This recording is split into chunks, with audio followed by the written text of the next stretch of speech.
Bye.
Haribo, Haribo,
Jaya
For a special program on the last day of Kartik Mass and a very auspicious day, and I sincerely thank all the devotees who came here and purified us.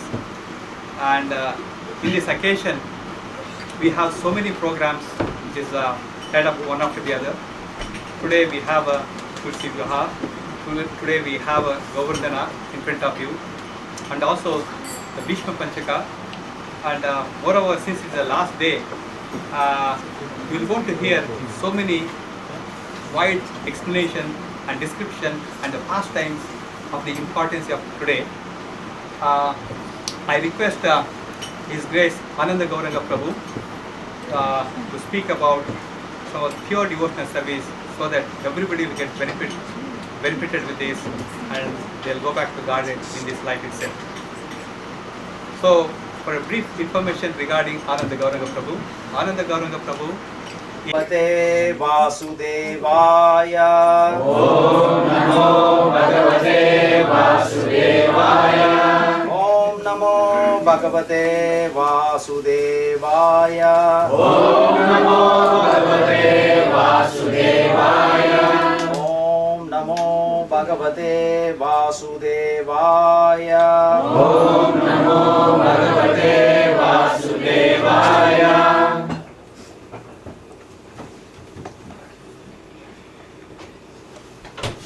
Hare Krishna. So I'd like to start off by thanking His Grace Radha Govind Hari Prabhu and family for inviting all of us on this holy occasion to his home. Hare Krishna. Hare Krishna. So, as most of you know, Prabhu does wonderful service in ISKCON Scarborough and everywhere else. He gives wonderful classes and does many other wonderful service. And Mother also performs, Soumya Mother performs wonderful other services as well in ISKCON Scarborough. As you can see that she always cooks wonderful bhoga not only on Fridays but probably on Saturday and Sundays as well. So we thank Mother for the wonderful yeoman service that is rendered to the Lordship. And we'd also like to thank Pooja also for her continued service, and also for being one of the key pillars of this Radha Murari group. Please give her a warm welcome. And also Santosh Prabhu, who always does so many other wonderful services but always remains in the background. And all of us remember the wonderful service that Prabhu rendered during our ISKCON Scarborough Rath Yatra. Without his help, we would not have been as successful as we were on that day. Thank you again. And on the same note, I would like to welcome each one of you to this program. Thank you for giving us your precious time. I know we could have done so many things with our time, and today you have given us your valuable time so that we can all associate with each other and hear the glories of the Lord and spiritually get the benefit through the mercy of the Lord. Hare Krishna. So today, as Prabhu mentioned, it's the last day of Bhishma Panchaka. For those of you who may not have heard the term, you will hear a little bit more today. And it is also the last day of the holy month of Kartik, or the holy month of Damodar. And also it is the last day of Chaturmasya. So it's the last day of many of the wonderful events that have taken place in the last few days or few weeks or few months. Have taken place during this month of Kartik, as well as all of us have been mandated to perform certain tasks during this month of Kartik. One is chanting the holy names of the Lord, which we have already done for the last an hour or so, which was great. And hearing the pastimes of the Lord. So that is one of the other activities that is mandated. And I'm just going to read one verse from this wonderful book. We've been reading many verses from this wonderful book called Hari Bhakti Vilas by Sri Sanatan Goswami, which he is compiled from different Puranas, Padma Purana and Skanda Purana. I'm just going to read one wonderful verse which will be beneficial for all of us. So when we know what is the value of what we are going to get when we do something, before we do something, then there is a good possibility that we will obtain that. So whole line like sage, one who glorifies the names, forms, qualities and pastimes of Lord Hari during the month of Kartik, whether for his ultimate benefit or with some material motive, will deliver 100 generations of his family. So in this Hari Bhakti Vilas, many verses are there as to how our ancestors can be delivered in whatever form they are in, whether they have a body, whether they don't have a body, whether they are in the lower planetary system or not. This is one of the benedictions that is given, that if we glorify the names, forms, qualities and pastimes of the Lord. So we already glorify the names of the Lord by chanting the Hare Krishna Maha Mantra, and during the course of the next 45 minutes or so, we will also hear the various pastimes of the Lord, because according to this particular benediction, when we hear the pastimes of the Lord, our past generations, they get delivered. So it could be our father's father, grandfather, 100 generations. So we all owe to our ancestors. Without our ancestors, we cannot be here today. They have performed various sacrifices for us to get to this bodily form, and it is our duty to pay back to our ancestors. And the easiest way to pay back to our ancestors is to chant the names of the Lord, hear the pastimes of the Lord, as it is described in Padma Puran and Skanda Puran, which is quoted in this wonderful nectarian book, Hari Bhakti Vilas. So as Prabhu mentioned, one of the main events which happened today is Tulasi Shaligram Vivaha. Vivaha means marriage. And today is also an auspicious day because it's the appearance day of Nimbarkacharya. Nimbarkacharya is one of the great Vaishnava Acharyas. There are four bona fide Vaishnava Sampradayas, and one is Brahma Madhava Gaudiya Vaishnava Sampradaya, to which all are connected to ISKCON members. We have Shri Sampradaya, then we have Kumara Sampradaya and Rudra Sampradaya. So these four are bona fide Vaishnava Sampradayas. Brahma Madhava Gaudiya Vaishnava Sampradaya originates all the way from Lord Krishna through Lord Brahma and then Madhvacharya. Shri Sampradaya originates from Goddess of Fortune, and the main Acharya is Ramanujacharya. And then the Kumara Sampradaya originates from the four Kumaras, and the main Acharya is Nimbarkacharya. And the last Sampradaya, bona fide Vaishnava Sampradaya, is Rudra Sampradaya, and it's originating directly from Lord Rudra, and the main Acharya is Vishnu Swami and also Vallabhacharya. So these are the four bona fide Vaishnava Sampradayas. As per Srila Prabhupada, if we follow the instructions of these four bona fide Sampradayas, we'll go back home, back to garden. So today is the appearance day of Nimbarkacharya. Nimbarkacharya was not called as Nimbarkacharya when he was young, and it's a famous pastime. Once he had a grand debate with a Jain philosopher, and he beat him in the philosophical discussion, and then it was time for having dinner, and then the Jain Pandit said, no, I will not have dinner because it's already sunset. And Nimbarkacharya at that time was very disappointed that he could not give the prasadam to the Jain Pandit, and but the sun has already set, so he will not eat after sunset.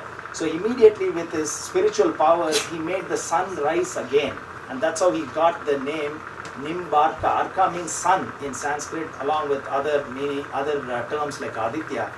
So Arka means sun. So from the Nimba tree, neem tree. So from behind the neem trees, he made the sun appear, so that it's not evening yet, so that the Jain philosopher can have his prasadam. So that's how he got his name Nimbarka, and he's an Acharya. And Nimbarkacharya, there's wonderful pastimes about Nimbarkacharya, how he got enlightened, how he got this transcendental knowledge.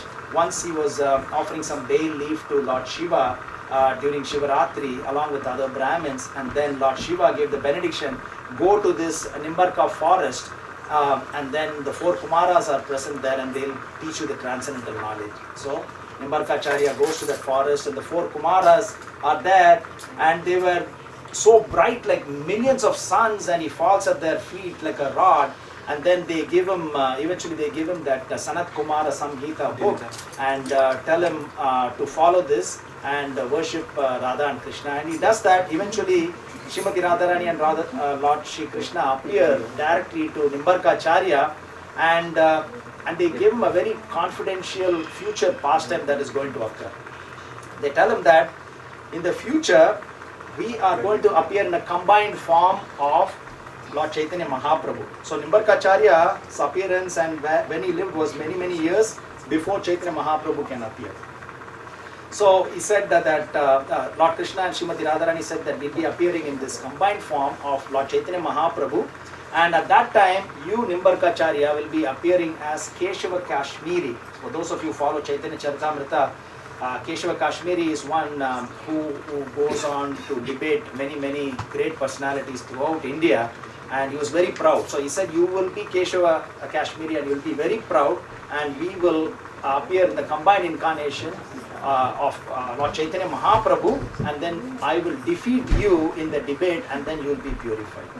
So that is in short a nice summary of Nimbarkacharya, and what a great personality Nimbarkacharya was. So he is from the Kumara Sampradaya, and today is also the last day of Bhishma Panchaka. So Pancha means 5. So Bhishma Panchaka. Who's Bhishma? So Bhishma is one of those great grandsires, and Pitamaha is called, and he is one of the 12 Mahajans. So Mahajans means great personalities. And how do we know that he is a Mahajan? Is through Srimad Bhagavatam, through the pages of Srimad Bhagavatam, which is the ripened fruit of the Vedic tree of knowledge, and in that it gives the names of all the 12 great Mahajans. And the 12 great Mahajans are 4 Kumaras, Yamaraj, Yudhishthira is not part of that. Janaka Maharaj is part of that. So anyway, let's start this. So let me name and see if we are able to name 12 of them. The first one is not in any particular order. Lord Kapila, Lord Shiva, Bhishma, Yamaraj, and then Shukdev Goswami. Then we have Lord Brahma, 4 Kumaras, Swayambhuva Manu, Narada Muni, Bali Maharaj, Prahlad Maharaj, and Janaka Maharaj. So these are the 12 great Mahajans, and it is said if we follow in the footsteps of these 12 great Mahajans, our life will be successful. And it is said in Mahabharata, the favorite quote of Srila Prabhupada, Mahajano ena gatasa panta. This same quote is quoted by Chaitanya Mahaprabhu's Lord Krishna himself in Chaitanya Charitamrita. So we have to follow in the footsteps of these great Mahajans. We cannot imitate them, but we follow in their footsteps. So the difference is, Anusara means we follow in their footsteps, Anukara means imitate. So we cannot imitate these great personalities. So what is so great about Bhishma is that he showed us the art of living as well as art of leaving. So what does that mean is, how one has to live, he showed us, because he was living in this Pravriti Marg. Pravriti Marg means amongst the Grahasthas who were excessively involved in sense enjoyment. So he was with them, Pravriti Marg, but then he led a life of Nivritti Marg. Nivritti Marg means the life of sannyasi. So even though he was surrounded with all the wealth and fortune, he lived a life, he was able to control his senses and self, and he dedicated everything to the Lord, and he did not indulge in any sense process. So even though he was surrounded with all the wealth and fortune, he sacrificed everything and he lived a life of akinchana. So he showed us how one has to live, and also the art of leaving. So he was lying in the bed of arrows. So for 5 days he was fasting, and it is said that he had so many arrows that were pierced in his body, and you cannot put 2 fingers between each arrows. That many arrows were there on his body. So 2 fingers cannot go between the arrows. There was no space there. So it would have been excruciating pain for anyone. But even though he was in that particular condition, what was he doing? He was meditating on the Lord, and he was chanting the glories of the Lord, and he was giving wonderful instructions to, Mother said Yudhishthira, he was giving wonderful instructions to Yudhishthira. And in Mahabharata, if those of you have read, there are 2 chapters just on the instructions of Bhishma to Yudhishthira. And also in Srimad Bhagavatam, in the 9th chapter of the 1st canto, this passing away of Bhishma Dev is described wonderfully there. So that is briefly about Bhishma Panchaka. So different devotees undertake different austerities during this 5 days to imbibe this consciousness of austerity. So that is the main purpose of this Bhishma Panchaka. And also today is the marriage anniversary, if I can use that, of Tulasi Maharani with Shaligram.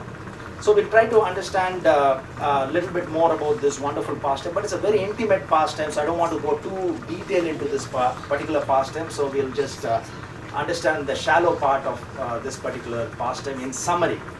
So here in this particular pastime, the greatest devotee of the Lord, Srimati Tulasi Maharani, is an expansion of Srimati Radharani, and she appears in this form of Tulasi tree. That is what is mentioned. So what we see in front of us is not just a plant, it's an expansion of Srimati Radharani. And Lord Krishna appeared or expanded in this form of a stone, a sacred stone, and that is called as Shaligram. Now Lord appears in many different ways and different incarnations in different bodies, as we know. And the main reason why the Lord appears is Bhagavad Gita. We read 4.7, 4.8 and 4.9. 3 important verses that we read. Yada idai dharmasya glanir bhavatir bharata. So whenever and wherever there is decline in religious principles, the Lord appears. And in the very next verse, the Lord says, Paritranaya sadhunam vinashaya chaduskritam dharma samsthapanarthaya sambhavami yuge yuge. Why does the Lord appear? To annihilate the miscreants, to deliver the pious, and to re-establish the principles of religion. And the third verse, which is 4.9, in that, the Lord Krishna now is informed us when he is going to come, how he is going to come, what is the frequency in every millennium.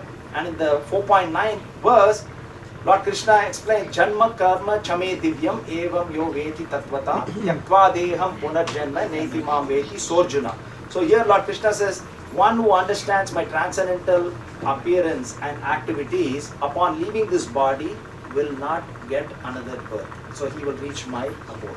So if we are going, so today we are going to take this opportunity to hear some of the pastimes of the Lord, because Lord Krishna gives us this guarantee in this 9th verse of this 4th chapter that if we hear his pastimes, we go back home, back to Godhead. And in this wonderful book, Hari Bhakti Vilas, also it is said from Skanda Puran and Padma Puran that when we hear the pastimes of the Lord, we will go back home, back to Godhead. And today we are hearing this wonderful Tulasi Shaligram Vivaha, and through that we will hear many pastimes of the Lord. So as we just heard, the Lord appears in many different ways. And from Padma Puran, we get to know that there are 8.4 million species of life. You would have heard this. There are 8.4 million species of life, and the beautiful breakdown is given in Padma Puran as well. And it is said there are 900,000 different species of aquatics. Then there are 2 million different types of species of plants, which means plants, trees and everything else. And there are 1.1 million species of insects. And there are 1 million species of birds. Then there are 3 million species of bees, and there are 400,000 different species of human beings. So based on the consciousness of the... And Prabhupada says that not all these 8.4 million species of lives are in this planet Earth, but it is in the other parts of the universes as well. So all of us have gone through all these stages. We have been through aquatic body, then we have come through plant body, then we have come through insect body, then we have come through bird body, then we have come through beast body, then we have come through human form of body. So this is the highest form of perfection as far as living entity is concerned, because this is the junction point through which we can springboard to the spiritual world. So we get to understand who am I, who is God, why am I suffering? All these thought processes can only be had in this human form of body. So next time when you see an ant and you want to crush that, think about it. We have been an ant before. We have been a mosquito before. We have been a snake before, and we have progressed to this point in time.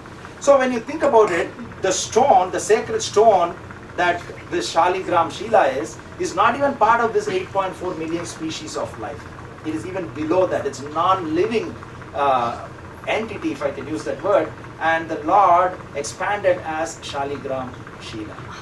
And the Lord appears in this aquatic form as well. Lord appeared in the aquatic form not once, not twice, 3 times at least that we can read from Srimad Bhagavatam. So the first time that we hear about Lord appearing as an aquatic is in Srimad Bhagavatam, Matsya Avatare, in the 24th chapter of the 8th canto. Wonderful pastime is narrated there, but we'll go through each one of those pastimes in summary. So the Lord appears in the form of a fish not once but twice. So first time when he appeared was when Lord Brahma was about to take rest, and the one demon by the name of Hayagriva stole the Vedas, and then the 3 planetary systems were inundated, and Lord Krishna assumed the form of a giant fish, Matsya Avatar, and then he retrieved this Veda. So that was the first time the Lord appeared in the form of a fish, Matsya Avatar. If you remember, Hayagriva is also an incarnation of the Lord. In this case, he was a demon, but Hayagriva, it's one more incarnation of the Lord, is the name of Lord as well as Hayagriva. So the next time the Lord appeared in the form of a fish was when King Satyavrata was a great king from Dravida Desa. Dravida Desa is South India. And this king was a very, very pious king, and one day he was offering oblations to river Kritamala. Kritamala is Vaigai Nadi, as some of you may know. Currently this river is still there.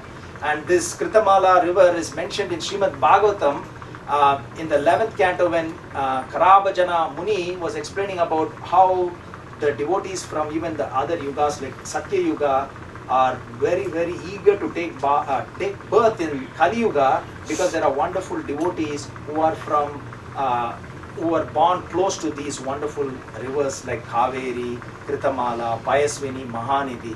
So that is the first time when this word Kritamala was used. And actually there is a pastime where Lord Balaram actually went to take bath in this river Kritamala. And also in Chaitanya Charitamrita we read Chaitanya Mahaprabhu took bath in this Vaigai Nadi or Vaigai river twice, not once, twice. So this is a wonderful auspicious river called Kritamala. So this King Satyavrata is offering oblations. How do you pray to Ganga? You take the same water and offer it to Ganga. So here he's taking the water of Kritamala and he's offering it to the personification of Kritamala. And as he took the water, a fish came into his palm, a small fish, and then he puts the fish back. Again the fish comes, when he takes water it comes, puts it back, and then the fish miraculously starts talking and says, "My dear king, do not put me back into the water because there are bigger fishes there who will kill me and I'm really, really afraid." So here King Satyavrata takes the fish, takes it home, puts it in a pot of water, and in due course of time it overgrows the size of the pot. So he takes the fish, puts it from the pot into a well, and it outgrows the size of the well. Then he takes the fish, takes it and puts it into a lake, it outgrows the size of the lake. Because this Satyavrata is also a very powerful personality. It's not that he's going to struggle to carry these big fish. And from this lake he took this fish, because it's growing so fast, and puts the fish into a river. It outgrows the size of the river. It's growing miraculously, in that miraculous speed in length. And then he takes this fish, he has no choice but to put the fish in the ocean. And at that time the fish speaks, "Please do not put me in the ocean, there are other bigger Timingalas who will eat me."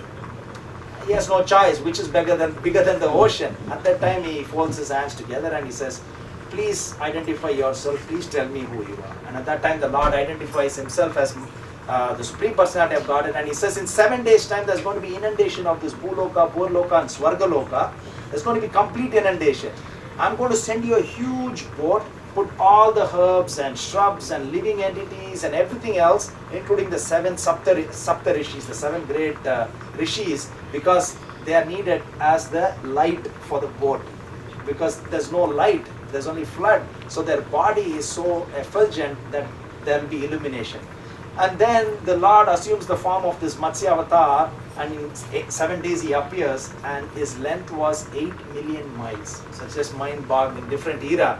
And then he says, used the rope Vasuki to tie it to the horn of me, and then the other end to the boat, and he takes them through this water of devastation, and he saves everyone. So that is the second time the Lord appeared in this form of a fish, Matsya avatar, and then the Lord appears in other aquatic forms as well. So another aquatic form that he, Kurma avatar, very good. So Kurma avatar, some of you may know the pastime. We heard this pastime a few days ago, but just as a, I think in mother's house. So, but just as a refresher for the benefit of everyone else, so that everybody can get the benefit, which is stated in this particular book as well as in Bhagavad Gita, is that the demigods headed by Indra, they offend, or Indra offends Durvasa Muni, one of the great powerful munis, and because of that they are destined to lose everything. Whatever they had, they lose, and then eventually because of that they go to Lord Brahma, and Lord Brahma goes to Kshirodakashayi Vishnu, and Kshirodakashayi Vishnu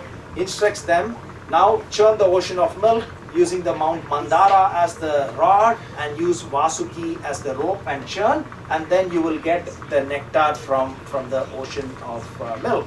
And what happens is when they place this 80,000 mile Mandara mountain in the ocean of milk, there is no base or no foundation, so they are not able to churn. So the Lord appeared in this wonderful Kurma avatar extending 800,000 miles for this Mount Mandara to rest on it. So that is the second time, or as he appeared in the form of an aquatic, as a fish, once as this tortoise, giant tortoise. And then Lord appeared as a beast as well. Anybody remembers that incarnation? Varaha avatar. Lord appeared as Varaha avatar. This is again twice, just like Matsya avatar appeared twice, Varaha avatar appeared twice. One during Swayambhuva Manu's reign. Manus are, there are 14 Manus in a day of Lord Brahma, and during Swayambhuva Manu's time, Swayambhuva Manu and his wife Satarupa were given the task of procreating, and at that time the earth had fallen down into the ocean. So they said, how can our children live, because there is no place for them to live. The earth has fallen into Garbhodaka ocean. Therefore, at that particular, when Lord Brahma is contemplating, not knowing what to do, he cannot solve this problem. At that time, mystically, Lord appeared in the form of a white boar, and in Srimad Bhagavatam it is said that the size was not bigger than the upper portion of the thumb. And where did he appear from? From the nose of Lord Brahma, this white boar appeared, and in no time he became so huge like a mountain, and at one particular point in time he covered the entire sky. We are not talking about covering the cloud. He covered the entire sky and then jumped into the Garbhodaka ocean, and with his tusk he lifted earth. So he appeared in this form of a boar the first time.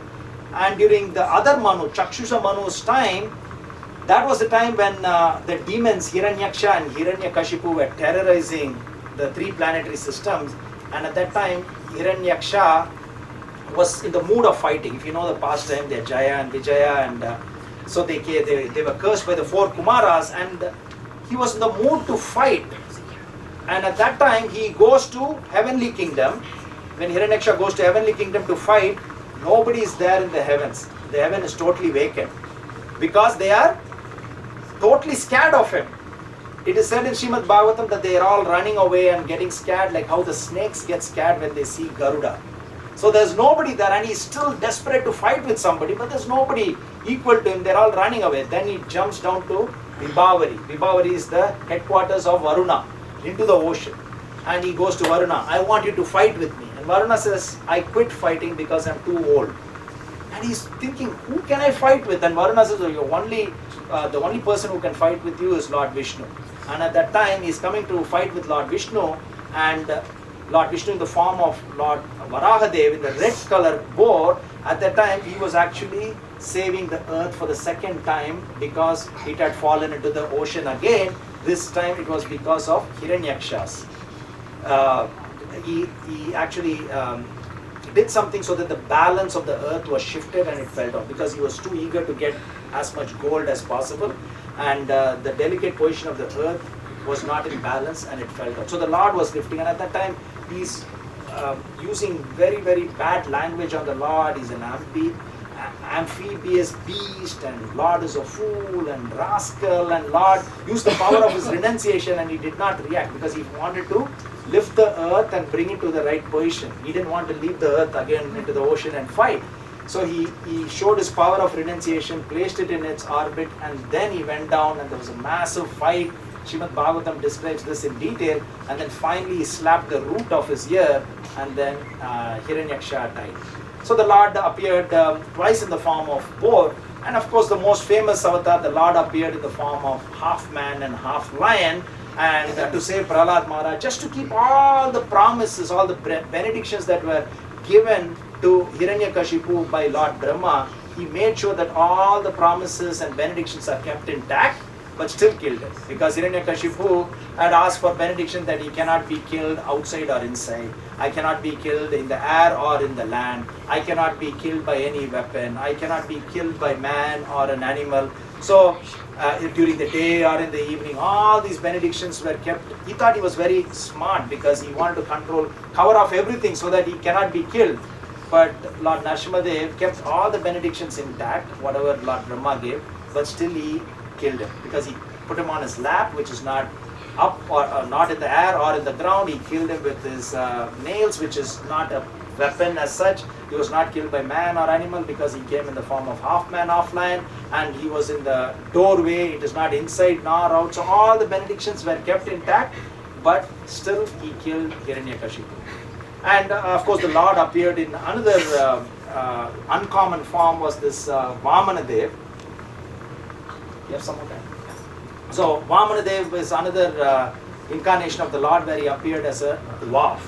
And in this dwarf incarnation, how this happened is, after the churning of the ocean of milk, the nectar was obtained, and the demigods drank that nectar, and they became so powerful, they go on this fierce warfare with these demons. And it is said in Srimad Bhagavatam, in that particular warfare, the dust from that fight, when all these animals and people were fighting, demigods and demons were fighting, the dust reached Sun Planet. Sun Planet is 93 million miles. Just imagine, when we run on dust, the dust may go up 3-4 feet, right?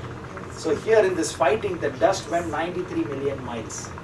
Now this is not on Earth, this is in the higher planetary system, because this was in the shores of Ocean of Milk. So it may not be 93 million miles, but still many million miles. So this fierce warfare took place, and then all the main demons are killed. Bala and Baka, Namuchi, Bali Maharaj. Even Bali Maharaj is killed in this fierce battle. But then Lord Brahma comes and he says, no more killing. Through Narada Muni, he says, stop fighting. And then all the demons take the dead demons to Sukracharya, and Sukracharya uses his very powerful mantra, Samjeevani, and then he resuscitates everybody back to life, brings them back to life. And Bali Maharaj does a wonderful yagya, Viswajit yagya, and he pleases all the descendants of Bhrigu dynasty, all the Brahmins of Bhrigu dynasty.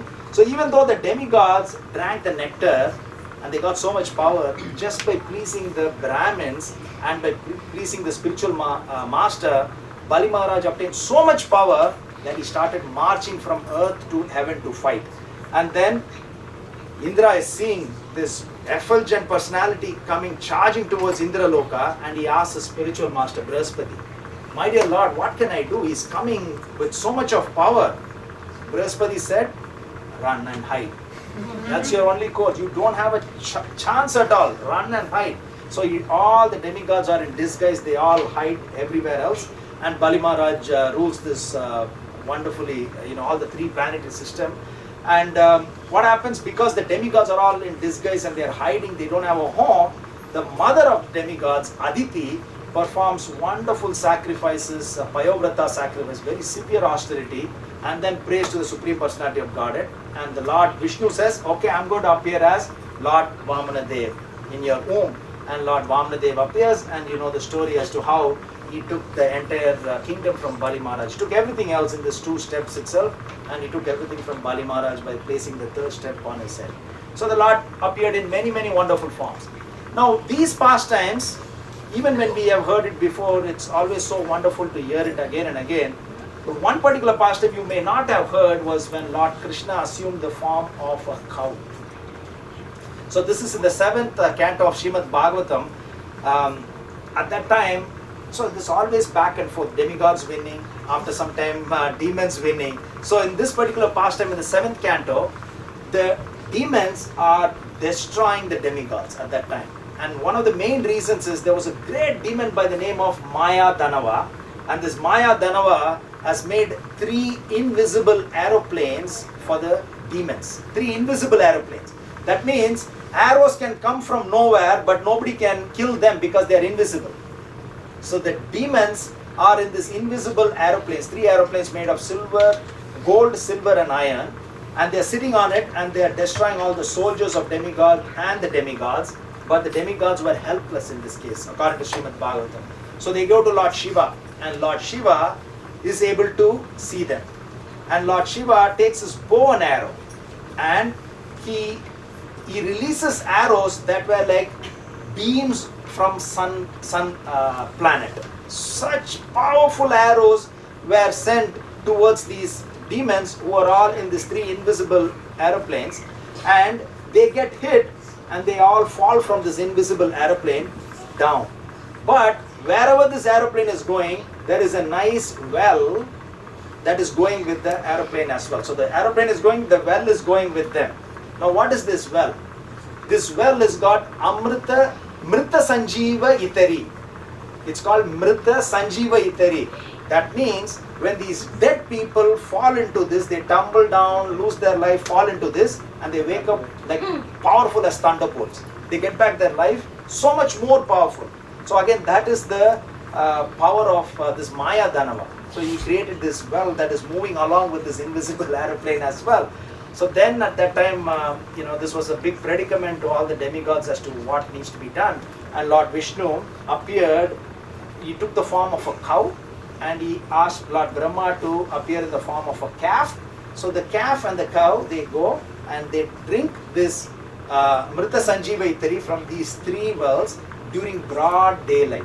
So that's the mystic potency of the Lord. It's not that he's going in the night to drink this nectar. So during the daytime, all the demons are watching that, but due to Yoga Maya potency, they are unable to do anything.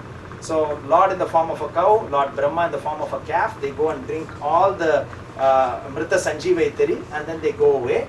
And then Lord Shiva again takes the bow and arrow and then releases these beams, like sun beams, onto these demons who are like thunderbolts. Now more power they have in the same invisible aeroplanes, and all of them die this time because there's no Mrita Sanjeeva Itari there. And then he also destroys the 3 invisible aeroplanes. Those 3 invisible aeroplanes were called as Tripura. Actually in India there is a state called Tripura, right? So these 3 aeroplanes were called as Tripura according to Srimad Bhagavatam, and because Lord Shiva destroyed these 3 aeroplanes, he's called as Tripurari. That's how he got the name Tripurari. So Lord appears in many different forms. Lord appears in the form of a sacred wood as well. So we heard that Lord appears in the form of an aquatic, as a beast. The Lord appears also as a wood, Lord Jagannath. So Lord appears as wood. So it is carved and shaped by a sculptor, and Lord gets this wonderful form. So he appears in the form of a sacred wood, and the devotee of the Lord appears in the form of a tree as well. And the Lord appears in the form of his holy name as well in the Kali Yuga. Kali Kali Nama Rupa Krishna Avatar Nama Ite Hayasarva Jagat Nishta. So in this age of Kali, the Lord appears in the form of his holy name as well. So the Lord and the devotees appear in various forms. And so this Tulasi Vivaha Leela, Tulasi Vivaha, it's an intimate pastime. I don't know how much to go into that pastime. So in a nutshell, Lord Krishna is having some intimate pastime with Viraja, a gopi called Viraja, and then Srimati Radharani sees that, and Srimati Radharani curses Viraja to become the Viraja river. Now for those of you who heard this word Viraja river, this is the river that separates material world from spiritual world. So 1/4 of the Lord's creation is material world and 3/4 is spiritual world, and this Viraja river separates them. So Gopi Viraja is cursed to become the Viraja river, and then she's still not happy with what had happened. So Srimati Radharani is throwing sharp words against Lord Krishna, and Lord Krishna is not reacting at all. But who's reacting? Sudama. So Sudama is hearing all these things, and he comes and rebukes Srimati Radharani. No, you cannot say that about Lord Krishna. Okay, you're supporting Lord Krishna. Now I'm cursing you to become a demon. So Sudama Vipra now becomes a demon. He's cursed to become a demon called Shankachuda. And then there is another pastime where Lord Krishna is having a dance with Tulasi Devi, and Lord Krishna and Srimati Radharani sees that, and she says, okay, now I curse you to be born on earth. So Srimati Radharani is cursing Tulasi Maharani, who is an expansion of Srimati Radharani herself, to be cursed to be born on earth. So Tulasi Maharani is born to a queen called as Madhavi, and Dharma is the father of Srimati Radharani. She's such a beautiful girl, Tulasi Maharani, and she does wonderful austerities for the next 100,000 years. 100,000 years, because this is in a different yuga, and these austerities are similar to the austerities performed by many great personalities like Vishwamitra Muni and Dhruva Maharaj. So during the summer, how did Tulsi Maharani perform sacrifice? She kept huge fires burning on all four sides, and she was meditating. She was performing the sacrifice to please Lord Brahma at this point in time. So fires are there in all four sides, and she was meditating. During winter, she went underneath icy waters to do this sacrifice and meditation. And during rainy season, belting rain, and she was actually meditating in graveyards, it is said. So she was performing severe austerities. And it is said for 20,000 years, she was just eating fruits, surviving on fruits and waters. For 30,000 years, she was just surviving on dry leaves. For 40,000 years, she was just surviving on air. And for 10,000 years, she was just standing on one leg. So that adds up to 100,000 years. And this has got many similarities to Dhruva Maharaj's pastime, if you remember. And then Lord Brahma appears and he asks, what boon do you want? And Tulasi Maharani says, I would like to marry Lord Narayan.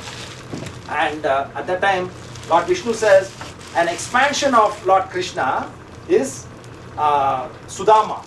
And Sudama has now been cursed to become Sankachuda. And he always wanted to marry you in Goloka Vrindavan, but because he was scared of Srimati Radharani, he did not come to you. So because of that, he's going to ask me the boon to actually marry you. So I'm going to give you the boon to marry Shankachuda, who's an expansion, who's none other than Sudama. But in due course of time, you will get your wish fulfilled to obtain Lord Narayan. So and then Shankachuda also performs severe austerities, and he asks for boon. I do not want to be killed by any demigod. And also that is one of the boons that, and also I want to marry Tulasi Devi. And then Lord Brahma gives the benediction to Sankachuda, and he also gives something called as Sarva Mangala Maya. Sarva Mangala Maya is an amulet that is given by Lord Brahma to Shankachuda, saying if you wear this, nobody can kill you. You wanted protection against the demigods? Nobody can kill you if you wear this Sarva Mangala Maya amulet. So he is wearing that, and in due course of time, they get married. Sankachuda and Tulsi Maharani get married, and the demons are again harassing the demigods. As we heard several times today, the demigods are harassed by demons, and at that time, Lord Shiva gets a wonderful trident, and the trident's name is Vijaya, and that is used to eventually kill Shankachuda. And then Lord Vishnu says, you cannot kill him unless and until he's wearing this Sarva Mangala Maya amulet. So I will go as a Brahmin and I will beg for this. When I get that, and also I'll make sure that Tulsi Devi loses her chastity, then only you can be killed. So Lord Vishnu appears and he goes as a Brahmin and he begs for this amulet, and just like Lord Vamanadev begged for 3 steps of land and Bali Maharaj gave, similarly Shankachuda gives this amulet as a gift to this Brahmin. That means his power is gone. Anybody can kill him. And at the same time, Lord Vishnu goes in the form of Sankachuda and he's spending some time with Tulasi Maharani. and because of that she loses her chastity, and because of Sankachuda missing this Sarvamangala Raya amulet, Lord Shiva throws this trident Vijaya, and then Sankachuda is killed. And it's all past time because Sankachuda is killed so that he can go back to spiritual world. So Sudama Vipra went back, and then here Tulsi Maharani is so angry that she eventually gets to know that it was not Sankachuda but it was Lord Vishnu, and then she says, I curse you because you had a stone heart. You came as my husband and you eventually made my husband get killed. So I curse you because your heart is like a stone. I curse you to become a stone. And that's how Lord Vishnu or Lord Krishna took this form of Shaligram. So at that time, the Lord appeared in his four-arm form and he said, Sudama Vipra did severe penance and sacrifice to get married to you. I made that wish come true. And also you did severe penance and sacrifice for you to obtain me as your husband. So that is also coming true now. I made that, what I did is to make that happen. So both your wishes are fulfilled. Now Sankachuda has assumed this form back to his original form of Sudama Vipra and is gone. And you, Tulsi Maharani, your body will be turning into Gandaki river. So the Gandaki river, currently it is in Nepal. So you will become Gandaki river and your hair will become the Tulsi trees. And the Tulsi trees will be all over Gandaki river, in the shores of Gandaki river. Not only in Gandaki river, you will be appearing in Vrindavan. In Goloka Vrindavan as well, there is Tulsi Maharani. And also in the Viraja river, there is Tulsi Maharani. And Lord Vishnu gives so much of benedictions. Anybody who takes care of Tulsi. So if I had anybody taking care of Tulsi Maharani, so this is a benediction given by Lord Vishnu himself. He says anybody who takes care of Tulsi Maharani every day, they get the same benefit as doing 100,000 horse sacrifice, Aswamedha sacrifice. All we have to do is take care of Tulsi every day, equal to 100,000 Aswamedha Yajna that one can do. And then if anybody is about to die, at that time when they take Tulsi leaf water, if they take that water and if they drink, direct to Vaikuntha. Again, this is a guarantee that is given by Lord Vishnu. And if you can see, many of the devotees who are about to die, even non-devotees who are about to die, who are about to leave their body, devotees take Tulsi leaf water and they give them in their mouth. So because that is a promise that is given by Lord Vishnu, they will go directly to Vaikuntha. So these are some of the wonderful pastimes of Tulsi Saligram Sheela, and some of the pastimes that we heard about Bhishma Panchaka, and also the appearance of Nimbarkacharya, and also there are many wonderful pastimes about Shaligram Sheela, but keeping time in our mind, maybe some other day we can hear the pastime, especially of Gopal Bhatta Goswami and the 12 Shaligram Sheelas, how the Sheela became wonderful Radha Raman deity in Vrindavan. And now actually this is the last day of we should say the holy month. Okay. You can tell all these things So- in the temple on Sunday. Okay, that will be nice. Maybe on Sunday we can discuss that. Yes. Yeah, There is ample time. We shall be able to hear you very attentively. sure, we can do that.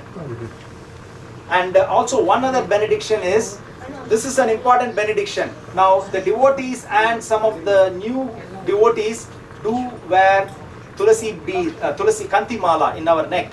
And the benediction that is given by Lord Vishnu is that when you wear this Tulsi on your neck, like Prabhu is wearing, Prabhu, you can take one step now. Can you take one step? So now that he's taken one step, One step. no, it's good if he takes more than one step, because every step is equal to doing one Aswamedha Yajna. Wow. 2 steps. So just imagine when we do parikrama of Vrindavan wearing this Tulsi Mala, just how many Aswamedha Yajna that we'll be doing. So this is again direct benediction of Lord Vishnu that is given to us. So any questions?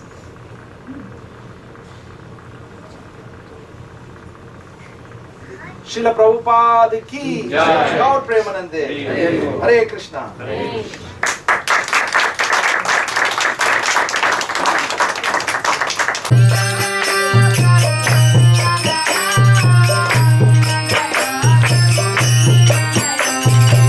Dina Daya Prabhu Dina Daya Dina Daya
Mama, Yeah,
check. Jaya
Bye.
Hare Krishna Chaitanya